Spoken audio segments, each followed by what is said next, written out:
పల్నాడు జిల్లా Macherla municipal chairman తురకా కిషోర్ను అదుపులోకి తీసుకున్నారు పోలీసులు. ఓ కేసులో బెయిల్ రాగా జైలు నుంచి విడుదలయ్యారు. ఇంతలోనే మరో కేసులో 2 చింతల పోలీసులు అదుపులోకి తీసుకున్నారు. అయితే అన్యాయంగా అరెస్ట్ చేస్తున్నారంటూ ఆయన కుటుంబ సభ్యులు అడ్డుకునే ప్రయత్నం చేశారు. కన్నీళ్లు పెట్టుకున్నారు. తురకా కిషోర్ను 2 చింతల పిఎస్కు తరలిస్తున్నారు.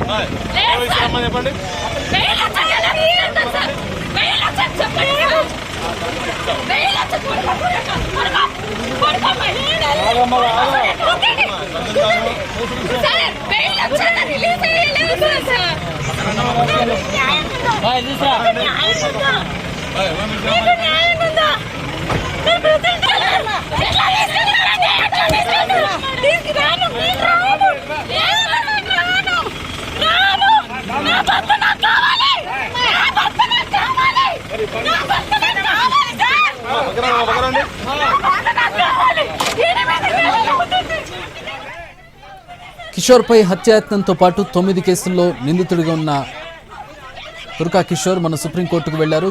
తదుపరి కేసును నమోదు చేయకుండా ఆదేశాలు ఇవ్వాలని పిటిషన్ వేయగా కోర్టు కొట్టేసింది.